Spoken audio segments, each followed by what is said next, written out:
One of the things I'd like to say about our students that people who don't have a lot of exposure to working with the immigrant population are really unaware of what we identify as the skilled immigrant gap. And Deepika spoke to that. We're seeing people arrive from all these different countries. We're seeing people that were primary medical providers who are now cleaning in hospitals. So when you see people that are out there doing jobs that you think are jobs that people don't need a lot of education for, you could be speaking with somebody who has a medical degree, but from another country. Talking about the workforce.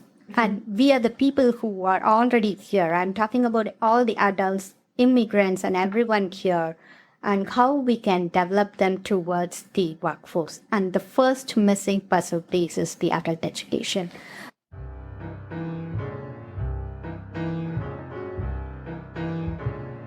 Welcome to the East Anchorage Book Club. I'm your host, Andrew Gray. The purpose of this podcast is to tell the stories of Alaskans of interest and importance.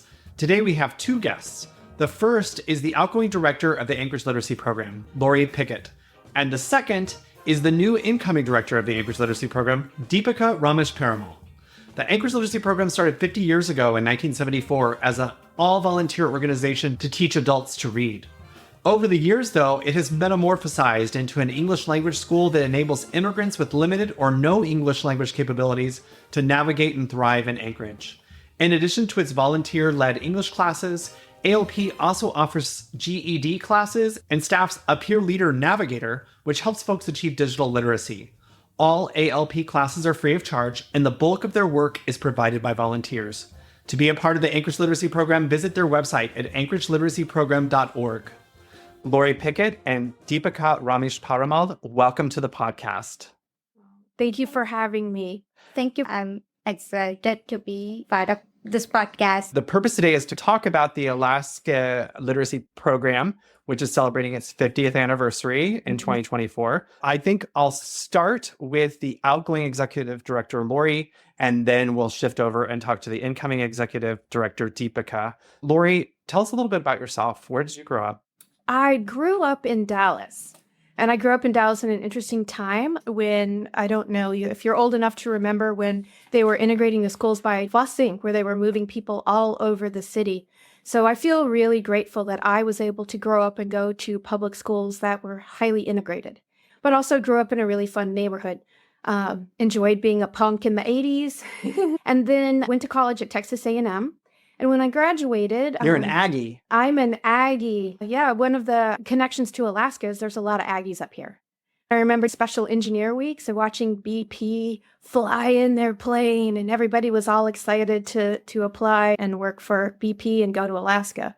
But then I worked in child protection in Dallas, and that was a really difficult job, and I learned a lot about equity and how people were not allowed to live in certain neighborhoods and what that does when you under-resource neighborhoods, and there are food deserts, and had some really powerful early experiences that sort of shaped who I was and the work that I wanted to do. And another thing that might not be as well known about me is I'm an unremediated dyslexic, which was really difficult at a time that they weren't helping people learn to read. So I had a lot of academic struggles. So it's no surprise I was drawn to adult education as well. But on a whim, I decided to drive myself up in an old car, knowing nobody, to see if Alaska could be my home. I had a friend who just got into med school and another friend who was taking a break from her job. And the three of us who had never camped before put a tent that we didn't even know what a rain cover was in a car and drove to Alaska, fortunately in the summer. And then I absolutely fell in love with it. Did you come to Anchorage? Came to Anchorage, and What year was that? 1995. Okay. It was 1995. And my first job was taking 50 cents at the cashier register at Fairview Rec Center, where I fell in love with Fairview and the neighborhood and worked for Park and Recs, and then was recruited from there to work at Alaska Literacy Program. I was hired in 1995 and started in January of 1996. And when did you become the director? The executive director, that was October of 2020. Tell us about the Alaska Literacy Program. What is it? It is a 501c3 nonprofit. It's a community-based nonprofit. We often say it's a volunteer-based nonprofit. It started 50 years ago, but didn't become incorporated as a 501c3 until next year will be the 50th. So we're going to do our big celebrations next year. Gotcha. And I can still say we because I'm on the 50th committee and still potentially volunteering and subbing for the English classes. But it started all volunteer-based in a church basement like so many literacy organizations do, where the mission was each one teach one. And volunteers were teaching other volunteers on one curriculum on how to help people learn to read. And the focus was primarily people born in the United States who, for whatever reason, were not able to finish school or not able to learn to read.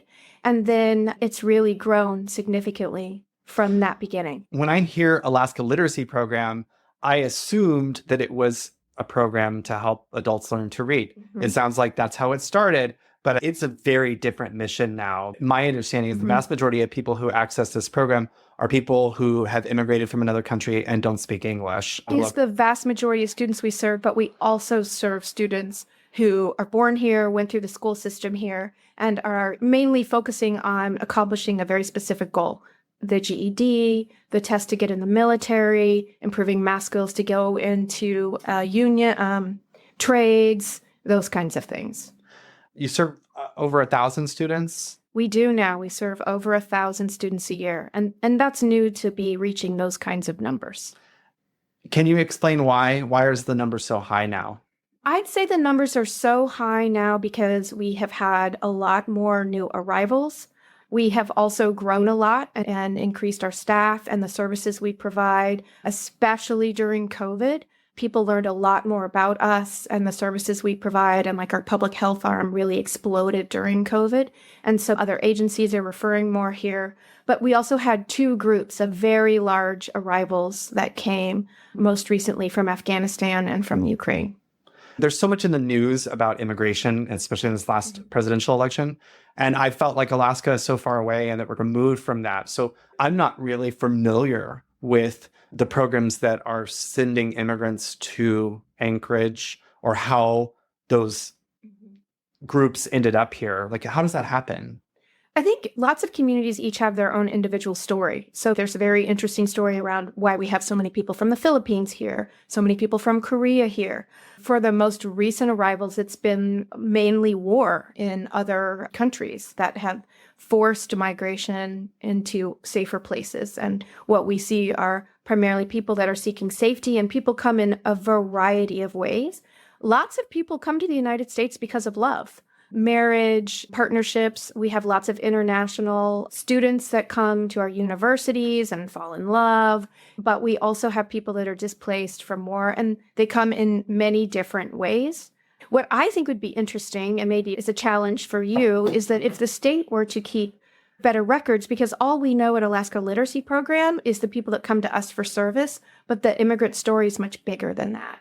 There's a lot of draws here for the immigrant population, and then there's also a lot of reasons for outmigration within the immigrant population that we're seeing. And so it's interesting for me, having been there 29 years, to really see and hear the trends.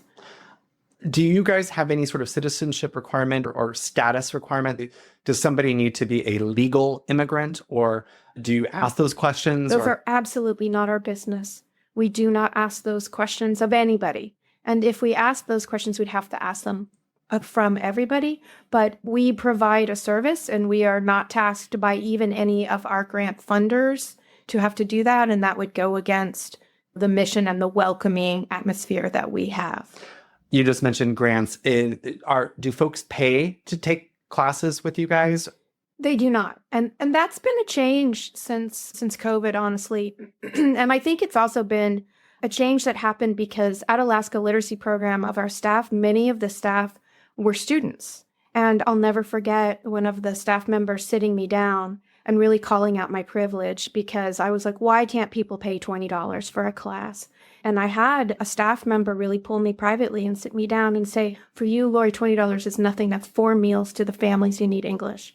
And they're already working 2 jobs, and you're asking a mom to pick between learning English and 4 meals for her family. Your idea that $20 is nothing is just really an example of your lack of understanding of how on the margin people are living. And so she really made me rethink those policies. We don't even charge for books at this point. We're using a lot of online curriculums, and we've got some funding that really covers the materials, and then people can order books if they want to order them themselves. And that's one of the reasons why we have more students, and it's really opened it up. People are incredibly grateful. I'm going to switch over to Deepika. Deepika, tell us a little bit about yourself. Where did you grow up? So I was born in Madurai, Tamil Nadu in India. So I'm from a small town. And then I got married to my husband and then moved to United States. My first job was at Hawaii. So at that time, my husband was a student at University of Hawaii, Manoa. And he's also from the same town I was born and brought up. His wildest dream of being in United States and doing his studies up has brought me here, and now we have our family here. So I was in Hawaii for almost six and a half years. And then during that period, my husband completed his studies and started working in university as a postdoc and a researcher. I did my schooling at University of Hawaii, Manoa too, and then his job brought us all the way up to Alaska. So he is working at the University of Anchorage, Alaska, and that's how I ended up here. So you grew up in a small town in India and then moved with your husband to Hawaii. Alaska is very different from both the small town in India and Hawaii.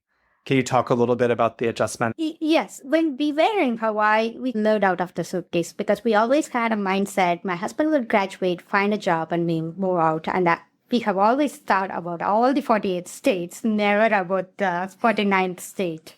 So moving from the 58th state to 49th state is our story. And it was challenging. And I was a little bit intimidated. Oh my God, there would be snow. What would we do? How would we take our son to school? All those things. I remember landing here on October 1st. And then within a few weeks, like I was watching every day the mountains, snow slowly coming out. Even my first snow experience was here. I have never seen a snow. That feeling was very different and I was excited. But within the 6 months, over here in Anchorage, we started thinking about we need to settle down here. So you came in October 1st, 2017. Okay, you've been here a while. Well, yes, I'm here for 7 years now. It was intimidating, but within the 6 months, Anchorage became the home. And we started dreaming about having a house here and started having a plan of next 10 years. Now, even when I look back, it's already 7 years now. We have 10 more years of plan here with our family. Is there a significant Indian community in Anchorage? And are you part of that? We do have a small community here and we have a faith-based temple here. That's where I meet the rest of my community. But it's not large compared to other places. We have a culture among the community over here. We are tightly knitted with our friends, neighbors, because it's not just the immigrants who have left the home. There are many people's and their home is out in the lower 48 somewhere and they are away from their family. What languages do you speak? I speak Tamil, Telugu, and English. And do you have a community of other Tamil or Telugu speakers here in Anchorage? That's the challenging thing even with the Indian community is India is vastly multicultural and we speak so many languages and each of our states have different languages. And we don't have any national language and English is the common language that is being shared even by the government to communicate with all of us. That's interesting. How did you come to the Alaska Literacy Program? I was working in another nonprofit organization. I'll go back a little bit. So I was an immigrant too. I was on a visa. And when I got my work permit right in the middle of the COVID, I was looking for jobs everywhere because even though I had my master's degree, even though I had my certification from University of Hawaii Manoa, there was this large gap in my career. I wanted to start somewhere. I ended up with the ASD working as a substitute teacher.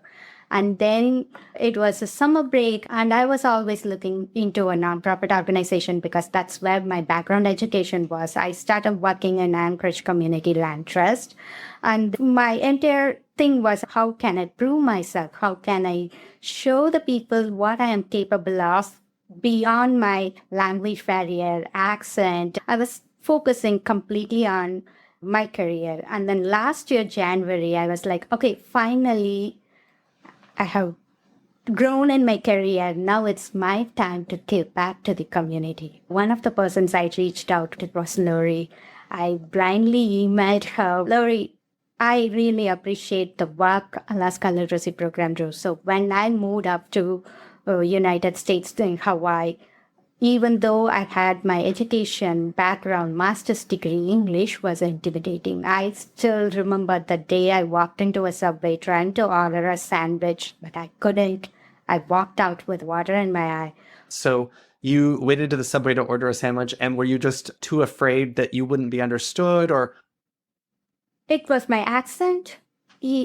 I would say I have grown a lot, I developed a lot now how I am communicating. At that time, even though I studied English back in India, I never communicated with my friend or anyone in English. It was always a local language. And even understanding what they are asking me was difficult. So the pronunciation of the other person was difficult for me to understand. So the challenge over there was long line and there were people behind me and everybody was quickly ordering, but I couldn't go through my order.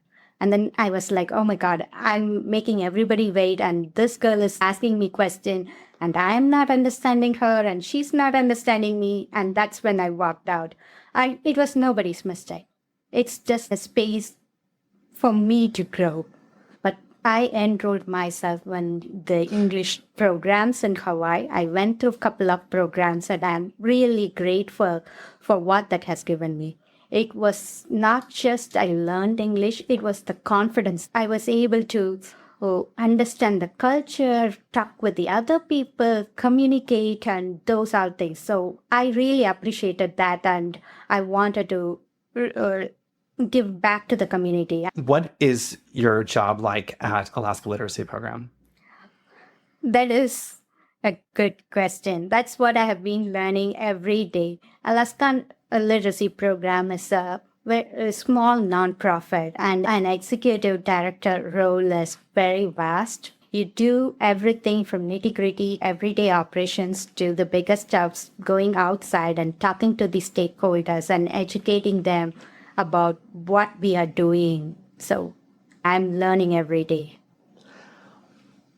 I know you guys have staff and grants pay for that. My understanding is that a lot of the teachers, though, are volunteers. Is that correct? Yes. And where do you find your volunteers? We have a volunteer director who works in it, and we find them in our community. And I think more than me, Lori would be the right person to answer this question. One of the ways we get volunteers now is word of mouth because volunteers have such an amazing experience with us. The faith-based communities have been one of the biggest places of recruitment as well. We go to events. Back when the newspaper used to publish who was retiring, I used to reach out. That was my job at one point. I used to show up randomly to people's retirement parties and whisper our ALP in their ears. But the community knows us very well, and our own volunteers are our best recruiters. I am just looking at your literature right now, and you guys are currently offering classes to 1,099 students, and you have 45 volunteers teaching 140 of the ALP classes. You guys are providing more services than you ever had before. Do you have enough volunteers to do this? The volunteer programming is a real balance. We are recruiting volunteers. We offer 2 trainings a year and can hold usually up to about 15 new volunteers in that training class. A lot goes into training our volunteers. We want the volunteers to feel supported and welcome and understand the organization and know what they're getting into. And so please go to our website. You just can put your name and number, and then Kayla will reach out and give more information. But we are recruiting volunteers. Do volunteers need to speak another language? Absolutely not. How do you do a class with people who all speak a different language and you don't speak any of their languages? Sure. Do you want me to take that? Go ahead. Yeah. Yeah. So Anchorage is an incredibly unique community. And when you really drill down on the numbers of who's here, unlike many bigger cities, we have several families here where they may be the only family speaking that language. Like Deepika. Absolutely. And so I've often said that when I teach a class with 15 to 17 students in it, there's probably 7 to 8 different languages and could be as many as 10 different countries represented in that class. My favorite level to teach is the very beginning level because and you'd be great at this, Andrew. It's like a lot of expressive acting, a lot of laughing, starting at the very beginning and recognizing you can't make assumptions about things. And you start with the things people have in common. Alaskan weather, outside, is it sunny? You build vocabulary, you do a lot of repetition, and you have a lot of fun. And folks will learn in their training how to lead that class. So you're just not starting blindly and aimlessly. You are not starting blindly and aimlessly. There are very specific curriculums that are developed for volunteer instructors that are not coming with a master's in teaching English. And it is really designed for that. These are national programs that use volunteers to teach English to new arrivals. And not all are new arrivals. Some people have raised their children and they've been in the country 20 years and they're coming to start their journey with English at this point. But the curriculums are really good. ALP is pretty well known for being very supportive of their volunteers. You don't show up and, what am I doing today? Am I filing? Am I answering the phone? No, you have a very specific, important job to do. Mm-hmm. You mentioned that you had 2 big influxes, one from Afghanistan and one from Ukraine. I don't know, what are the most common languages that are represented at ALP in the classes? Yep. I'm going to see if we have the list. Dari and Pashto are the languages that we mainly see from Afghanistan. So there's 59 unique first languages that we saw last year. And there's a really neat interactive map on our website that you can see where people are coming from. But Spanish is the primary language that we see. And we see a lot of Russian speakers, Ukrainian speakers, and then we see Hmong, Thai, Korean. It's all over the world. I have had students after even 25, 26, 27 years of being at ALP that I'd never heard of their language before, and I haven't heard of their country. I've had to go back to the map and find remote island countries I didn't know exist. The first time I had an Eritrean student, I had nobody from Eritrea had ever been able to get out of that country for so many years. I didn't know where Eritrea was. I was embarrassed. Colony of Italy. It's in Africa. It's north. Yeah, I know it's in, but yeah. Italy is the colonized. major, yeah. Yeah, but there are Spanish-speaking countries everywhere. There's even a Spanish-speaking country in Africa. And so just because people speak Spanish, they don't all look the same. And one of the things I'd like to say about our students that people who don't have a lot of exposure to working with the immigrant population are really unaware of what we identify as the skilled immigrant gap. And Deepika spoke to that. But when we're seeing people arrive from all these different countries, we're seeing people that were primary medical providers who are now cleaning in hospitals. Mm-hmm. And we're trying to figure out how do we help them? And we call that the skilled immigrant gap. We see people who were driving huge vehicles through war zones, and all they want to do is be a driver here with a CDL. And there's a lot of unnecessary barriers that we've put up. So, for example, we have Marisol, who is our Director of Finance and Social Services. She had a master's and was running businesses, but she was starting at the very beginning and also started in cleaning. And so when you see people that are out there doing jobs that you think are jobs that people don't need a lot of education for, you could be speaking with somebody who has a medical degree, but from another country. One of the advantages of having so many people from Ukraine arrive is that they've really drawn a lot of attention to some of those barriers and helped us work on some of the barriers that we've been working on for decades around that. And it is a really amazing possibility to being part of the solution for our outmigration and filling critical jobs in our Alaskan community. Talking about the workforce. And we are the people who are already here. I'm talking about all the adults, immigrants, and everyone here, and how we can develop them towards the workforce. And the first missing puzzle piece is the adult education. One of our program director was talking to me about how the people who are born and brought up here, who come here to learn the GED, but when they are tested, their English level falls a bit lower. Even the people who are born and brought up here has to be part of our classrooms, English classrooms, maybe in level 4 or level 3, and then moved up to the GED classes. I was going to mention that you guys do GED test prep services, and that's for anybody. You don't have to be an immigrant. So anyone who needs to get their GED could take the class. And is that class also free? Yes. Yes.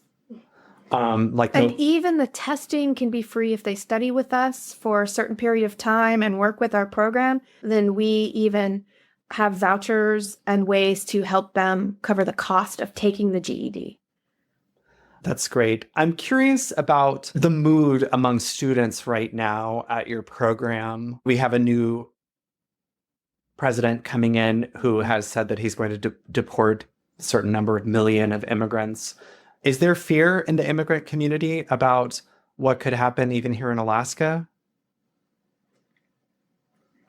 I would say that a lot of the immigrant community isn't really talking to us about that, but there is a lot of fear with those who serve the immigrant community because it creates a whole sense of chaos and people turn to us for answers that we won't have. The immigration system for the United States is really broken and confusing, and there's a lot of different things happening with different statuses that people have and no clear pathways. And so there is constant chaos already around that. There's also a lack of immigration support here because we're smaller. We don't have a law school. We don't run clinics. There's a lot that happens around that. But there's definitely concern and discussion now because this is the community that we work so hard to support, and we want to be able to give good, accurate information. And it also leaves a bad taste in our mouth because I can say that every single day that I went to work at ALP, I was impressed with the work ethic. Everybody who comes to ALP is working hard, improving their English skills. Many work 2 jobs. They work very hard jobs. And to have this unnecessary chaos brought down upon the agency serving them and the people themselves feels really unnecessary and really cruel. And I know you guys have some great success stories of folks owning businesses in Anchorage who arrived here not being able to speak English and went through your program and now are running businesses. Would just talk about Eddie, who I just met, the contractor who was in our office. Like I was meeting him to talk about, hey, how can we fix this closet that we are working on? And then after a hot 30 minutes of meeting, right when leaving, he said, hey, I was here part of this program in 2004.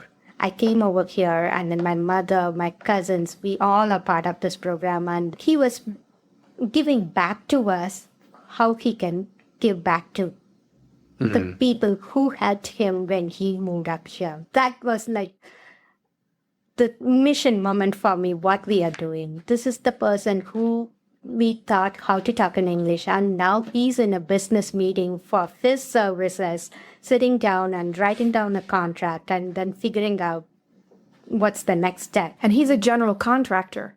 He's filling critical roles, and you can come see the beautiful work he's done. And we're desperate. It is so hard right now to get people to support your construction. And he employs people and all of these pieces. Yep. And Hudon from My Shawarma. Oh, yes. My Shawarma is a delicious restaurant. I love it. And Hudon is an amazing woman with an amazing story, and her team she's built there. But she also was critical to us as a public health space to really help get good information out during COVID and continually. And if you talk to Issa over at Ray's, Hudon has made food for new arrivals to get them set up so they get off a plane. They're going into a place they've never seen, and Hudon is able to provide and welcome them with food that is familiar. These are businesses, just like Deepika was saying, they're remembering their roots and they are giving back to the communities in very important and deep ways. And employing people and paying taxes and Many of our staff members started as a student and now they are employed, and not just in our office. I was part of another meeting other day, and another office said, "Hey, we have one of your students we have employed and he's doing awesome." So people are happy about the work that they do. And I read that you'd had to expand your definition of literacy because you have folks coming here who've never seen an iPad before, for example, or some of the technology that's so commonplace in our society may be completely foreign to them. Sometimes it's beyond just the language, but it's like not knowing how to use a touch screen or something like that. the first basic thing, enrolling your kid in a school and registering them in an ASD, that's one of the biggest challenges as an immigrant when you move into this country. Do you guys help them enroll their kids in school, or do you have services that or do you connect them with services that can help them with that? We do have a relationship with the school districts. This last student registration, the school district sent people to ALP. We had our students there to help with registration. So there's a lot of collaboration that goes on there. We have the Peer Leader Navigator program, and they learn and work with the school district on registration, and then they help people within their communities. And there's a lot of work has been done. The state just put together their digital equity plan. Alaska Literacy Program was really involved with the digital equity plan that was put together by the state so that we would qualify for lots of federal dollars, and hopes that we will bring in digital navigators to the state, and we will expand some of the space at ALP to have more support for that. Ildefonse is our recently hired instructor for digital literacy who provides those services. But it is one of the biggest separators right now for people. And it's not just immigrants. During COVID, we had seniors. There was a joke. There was seniors driving up in fancy cars that were coming in saying, "I heard you'd help me because I can't register for my COVID vaccine because I don't have a computer. I don't understand." And our peer leader navigators, our immigrant population, is supporting the born in the United States wealthy senior population in Anchorage access technology and teaching digital literacy. That's so interesting. I'm just glancing at Deepika's page she has open, which is your program funding, showing that the majority comes from grants, but you also accept donations. I guess if somebody wanted to help out ALP, they want to help support this mission, particularly at this time. What do you guys need the most? Do you need donations? Do you need volunteers? Is there another way that people can contribute in some way? We do need volunteers, but we also need donations. So we are very thankful for every one of our donors, because when majority of the programs are funded through the grants, but to operate the entire organization, we are dependent on our donors' funding as we are growing bigger. Where are you guys located? Debar and Braga, right behind the credit union one. People know us as south of Costco, south of the East Side Costco at Debar and Braga in the Russian Jack neighborhood. Yes, we would love volunteers, donations. Also, we've been hearing reports that people tend to be less kind sometimes to immigrants in public spaces. And so another thing, people, if they're listening to this and they're moved by this, don't be afraid to intervene if you see somebody being mistreated in public. Just stand next to a person if somebody is giving them a hard time for having an accent or being from another country. Maybe try to offer a distraction to, break up that conversation or that person's way of speaking. Don't be afraid to speak up and say, "Hey, I'm glad you're here. How can I help in this situation?" Because that is something that we do see on the rise. Have you ever had that experience, Deepika? I've had walking out of a shopping place, the person in front of me might not be stopped, but my family might be stopped.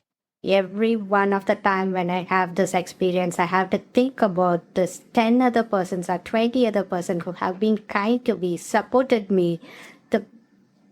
My journey as an immigrant, now as a leader in this community, have not been possible without those people around me who have been very kind to me, who have seen me, who have identified me, and who saw me beyond my language barrier, my accent. So there's both.